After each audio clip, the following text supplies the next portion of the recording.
I just got done no-lifing Voidfall over the last week, and I've got 7 things that I absolutely love that I want to share with you today about this game. I also have one thing that is a giant reservation that you have to know before you jump into this thing. Before we get into that though, we're going to do a little bit of an overview. I'm trying to be brief here.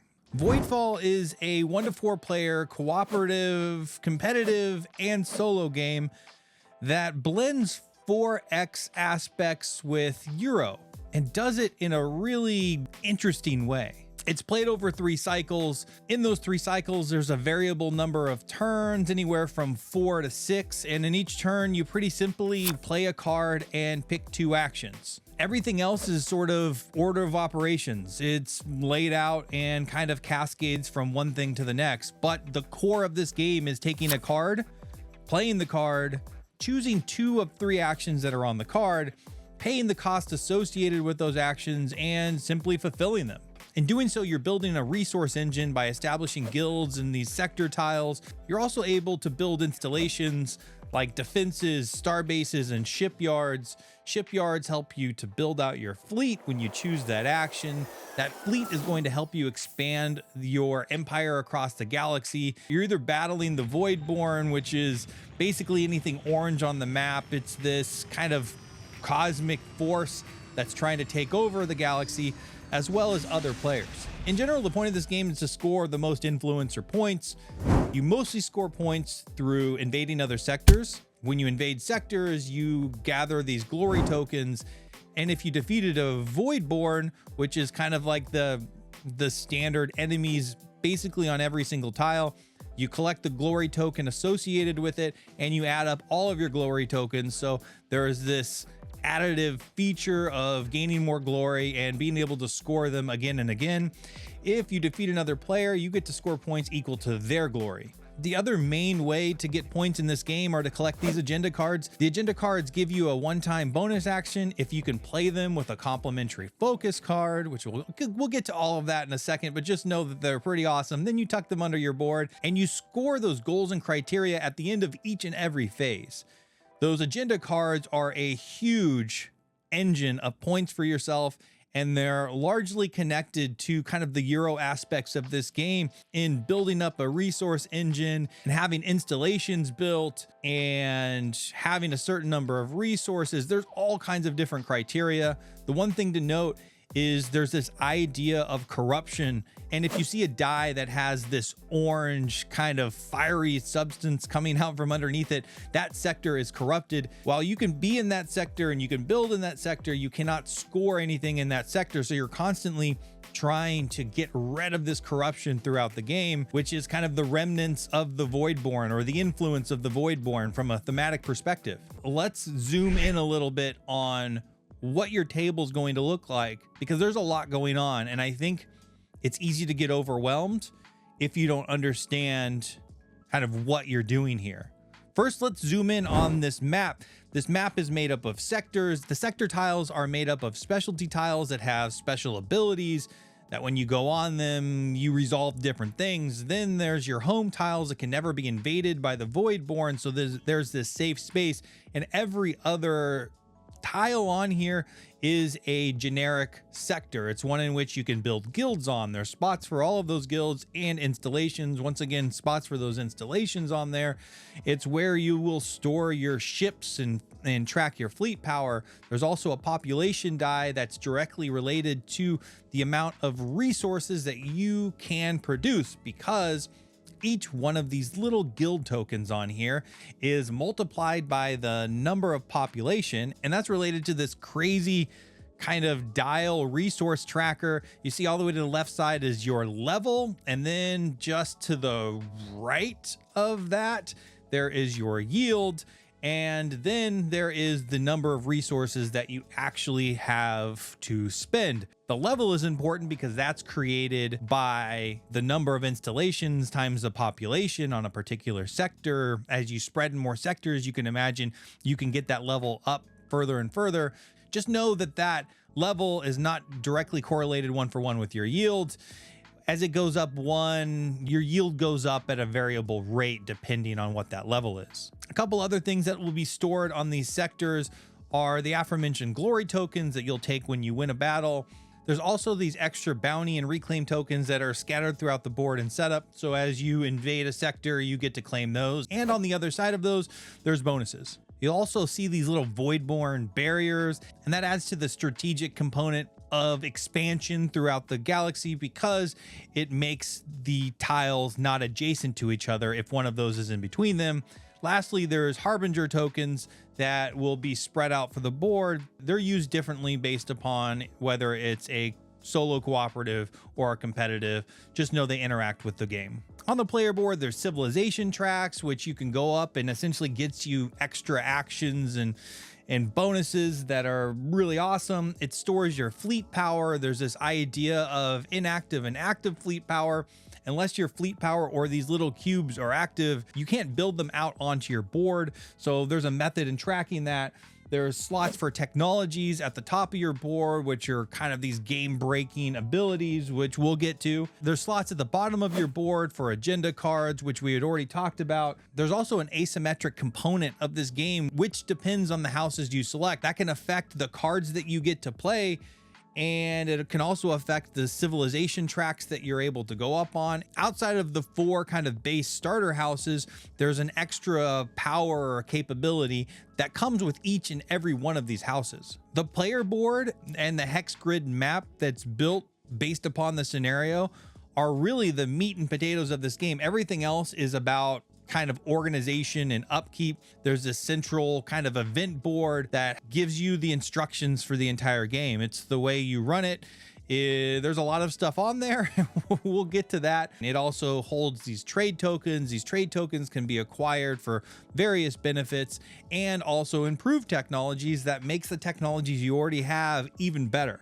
There's these combat tiles that help you kind of go through the order of operations when you are invaded or you invade a sector. Each ship type kind of has a different capability and is calculated a little bit differently. And we'll get to what all of that is in a second, but just know that there is a guide depending on what ships are available, how you should calculate that battle. It sounds complicated, but which it can be, but in general, it's not that bad. It's a math problem. You'll also see a tableau of technologies out on this table, pretty straightforward. There's a couple other extra components that'll come out for a solo game, but in general, that's basically it. To me now, that doesn't seem incredibly complicated. Maybe the way I explained it was, but just know that once you get into this game and you start learning the ins and the outs of it, it's not as complicated as looking at the rule book and this table setup might seem. All right, so that's your baseline. That's your foundation. That's what this game is trying to do. I want to dive just a little bit deeper in 8 different points on what I absolutely love about this game. And when I say love, it's with a capital L. I love so much about this game. First and foremost, the action selection mechanism in these 9 cards is wonderful. Each house as a baseline starts with 9 cards. Some houses replace a certain number of those cards. Usually it's 1 or 2 with a slightly tweaked version of the baseline card, but the majority of your cards are going to be the same no matter what house you're playing with. And on each one of these cards, there's 3 actions. Some actions have costs associated with them. Other actions do not. When you play the card, you choose to take 2 of those actions. When you start a cycle, you know exactly the number of cards you're able to play. You have all 9 cards in your hand at the beginning of each cycle. You can start planning and plotting each one of those cards from there, and that's what starts this whole puzzle. The galaxy is your oyster and you're able to do what you will with it. However, once you start to kind of dig into these cards and understand you only have 4 to 6 cards to play this cycle, it starts to really tighten it up. And on top of that, when you start to calculate the costs and look at your resource tracker and whether you can actually play those, that's when the friction in this game really starts and that crunch really starts to set in. This really simple mechanic of playing 1 card, taking 2 actions, becomes incredibly complex when you have so many different things that you're trying to accomplish. In each game, you're playing only 13 to 17 cards. That works out to 26 to 34 actions.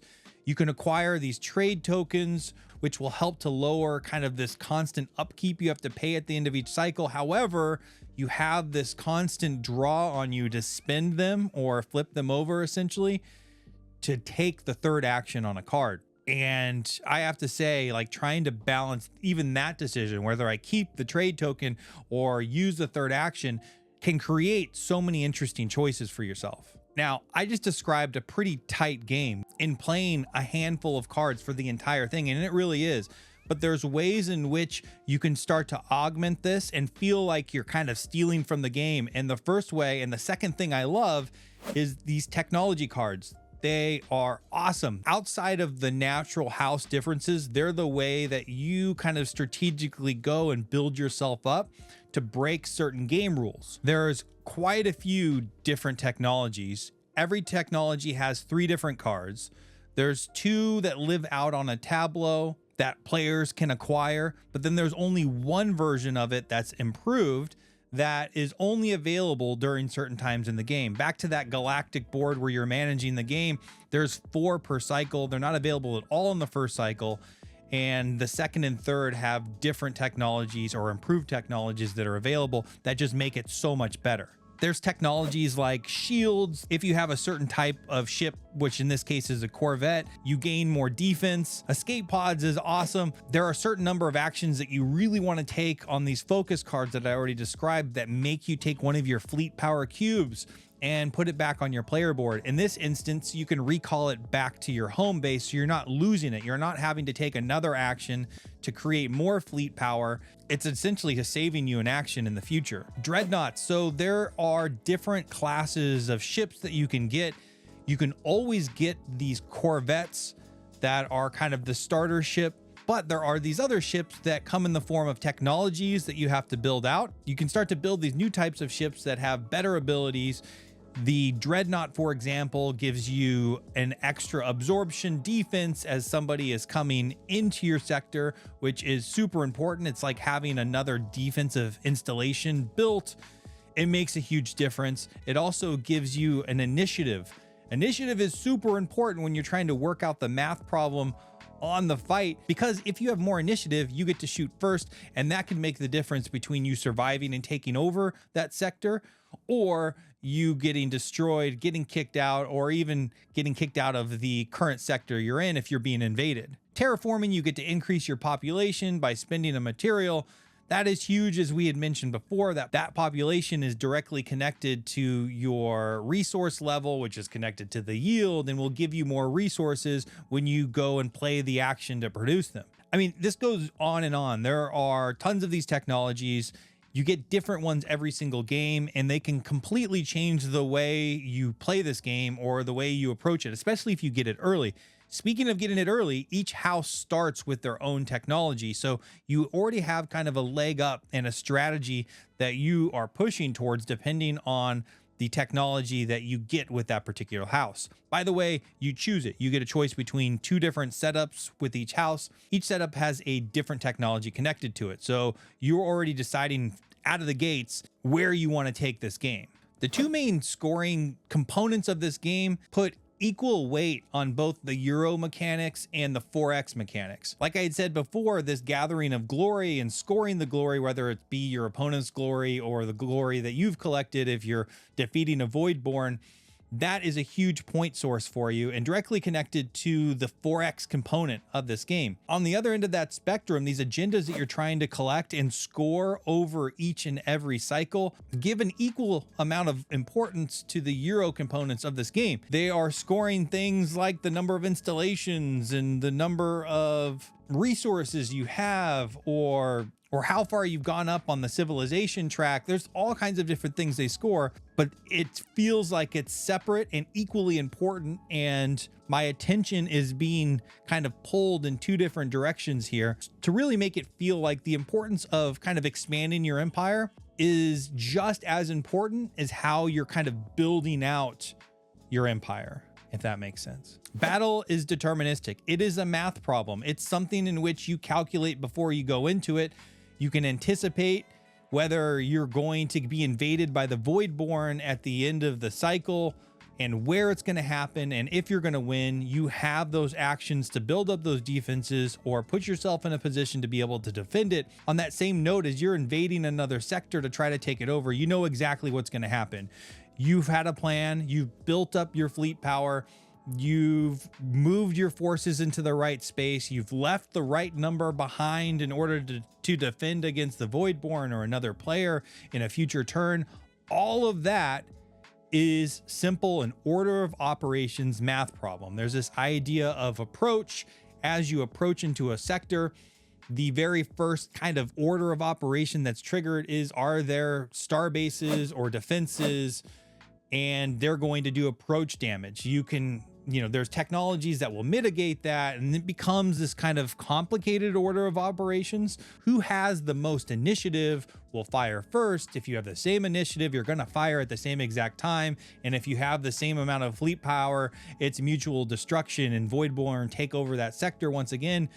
But I just love this idea that I can plan it out and I'm not going to feel screwed by a roll or by a card draw or an event that pops up. I, for the most part, have agency whether I win or lose. And number 5 is scenario-based gameplay. I don't know, when I had heard that there was scenario-based gameplay, to me that puts kind of like a cap on the replayability of a particular game. And I just kind of thought like, oh, okay, well maybe it's something I'll get through all the scenarios and just be done with the game. That is absolutely not the case. And what I love about the scenario base is the way the map is set up differently each time, especially with these specialty sectors, that until I got past the tutorial scenarios, I didn't realize how important and how fun they were, because each one of these sectors basically has different criteria connected to them. I'm going to give you a couple of examples in the scenario that I have right here. So with this survivor colony I have here,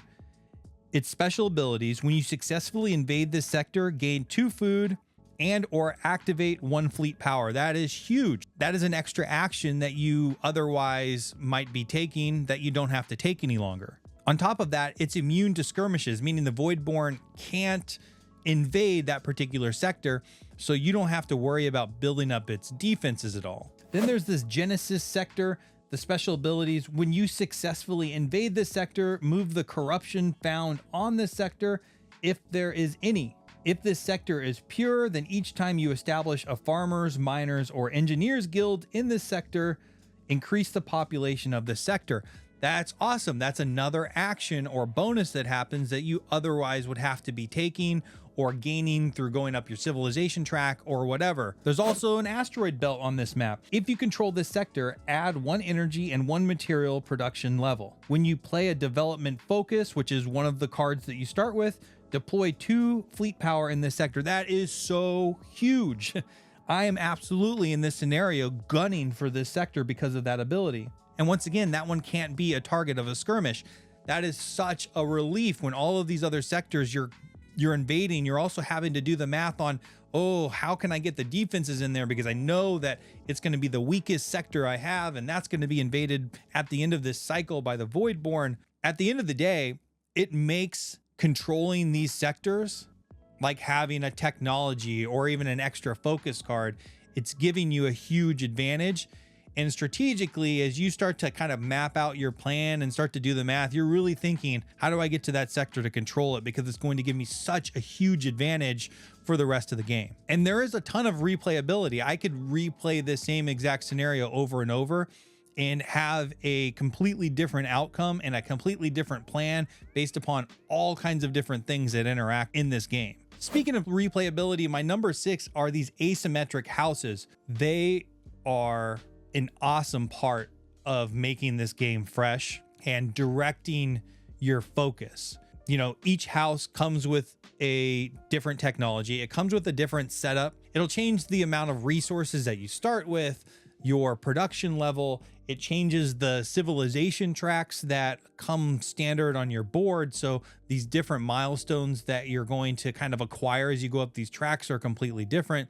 Some houses give you different focus cards, as I've already mentioned before, which do make a huge difference. And all but the starting kind of basic houses come with a special ability that will greatly direct how you're going to attack that game. Some are more offensive, defensive, about producing particular resources. There's all these different play styles that these houses set you up with out of the gates based upon who you select. But at the end of the day, it's also not a bunch of rules overhead, which I like. There's plenty of that, which we will get to.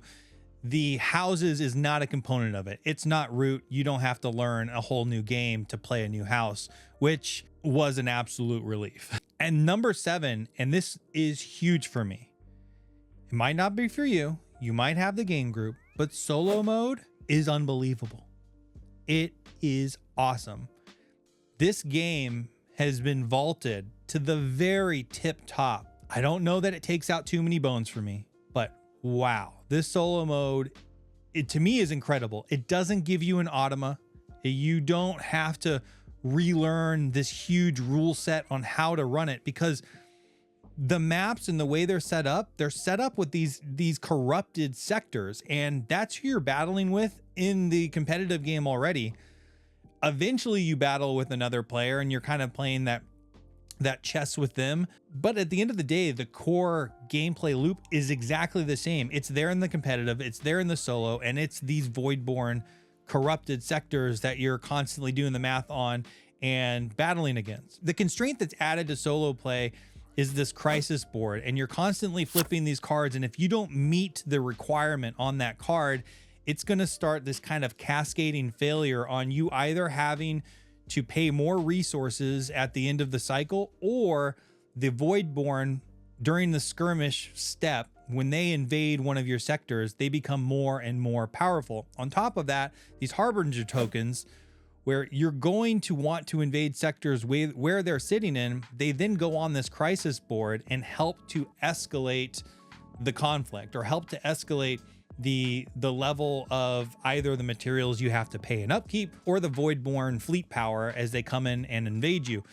So you're constantly in the solo game balancing this need to meet the criteria on the card, and it's usually a negative criteria that you know, something like skipping a reward when you do a particular action. It's basically giving you some form of negative consequence and thing that you have to accomplish that you might or might not have been planned in doing so. So there's this pull where you're trying to make sure you manage that board and make sure that you are accomplishing what those cards are telling you, and they're coming out each and every turn.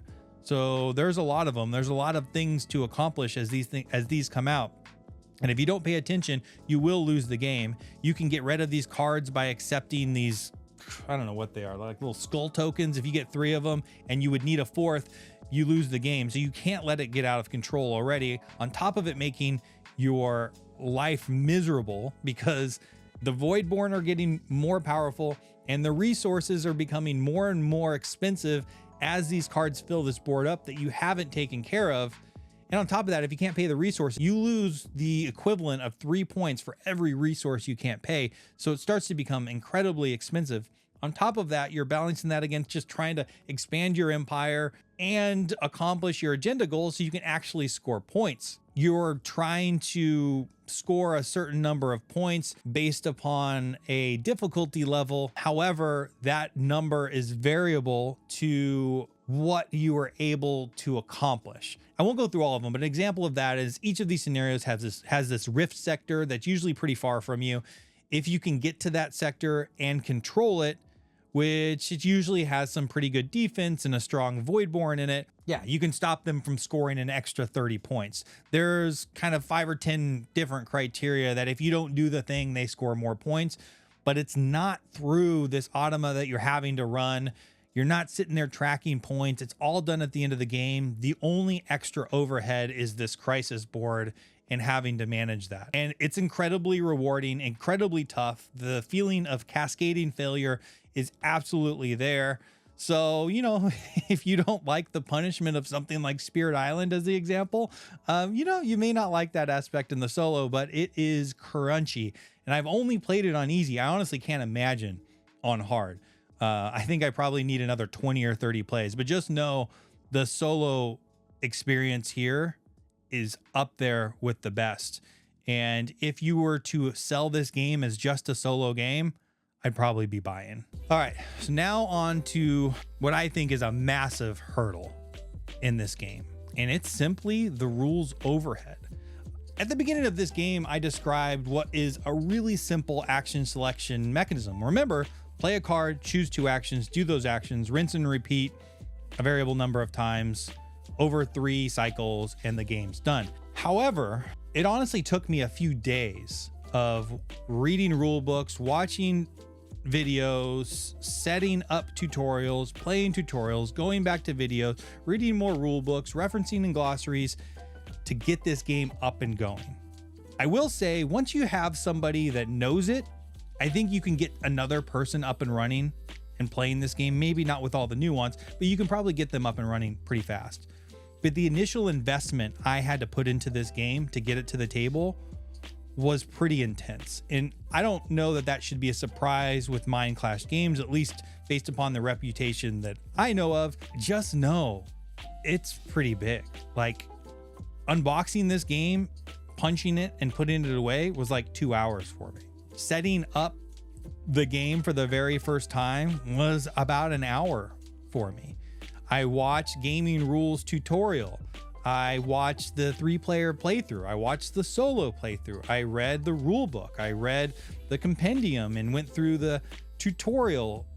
And I have basically read through the entire glossary as we go through different scenarios. And I need to look up what this tile means or what this card means or what these symbols are.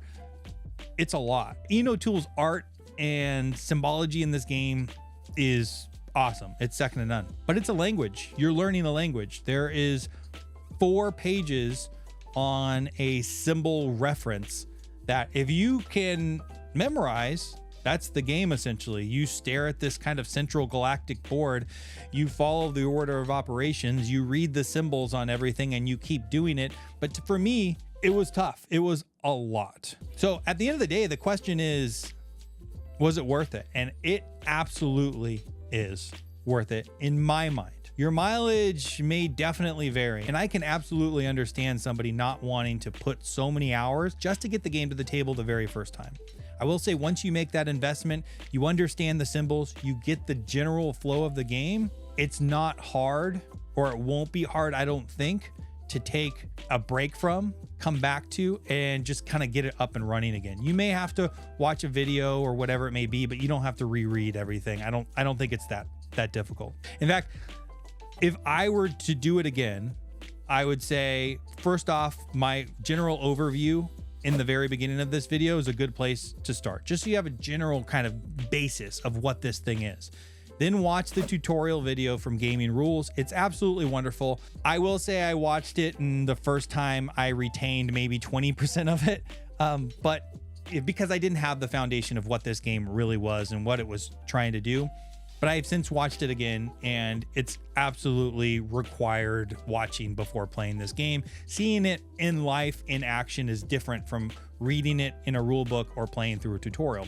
Speaking of the tutorial, start the tutorial, set it up, set the beginning of that game up, don't play it. Read through what you're going to do, and it asks you to play the first cycle after you've kind of read a certain amount of the rule book. Go ahead and do all of that, but don't play that first cycle. Watch that first cycle played in Gaming Rules 3-player playthrough, and then go back and play yours. Then once you get to the cycle 2, do the same exact thing. Read what you should read. It goes through everything that you should read prior to playing that cycle 2. It's this kind of building effect on your skill set in this game, which is great. It really does work, but it really helped me first going and watching cycle 2 being played on Gaming Rules. Rinse and repeat. And the last part, after you get through that tutorial, go watch if you're into solo, then go watch Gaming Rules solo playthrough, because while it's not a instructional, it's good to see it kind of act out and play. That crisis board can be a little bit confusing. I will say they're doing a lot of kind of analysis paralysis in that, so it draws out a little bit long, but I still think it was well worth it. And it's probably a good representation of your early games with this. I didn't mention that there will be a lot of AP, and that's why it's probably such, in my mind, a great solo experience. Just having it sit out there and breathe on my table and being able to kind of, methodically map these turns out was very, very important. And on that note, that's it. That's Voidfall. I absolutely give this my stamp of approval. This is in the upper echelon of games for me. I think there is so much to explore here. I'm really interested to see how this evolves on my shelf over the coming years. I don't rank things because I'm constantly kind of falling in and out of love with games, but there's so much here, and this does so many really great things and has so much replayability. And I feel frankly so lost playing it now. I know there's a ton to master here, and I'm here for it.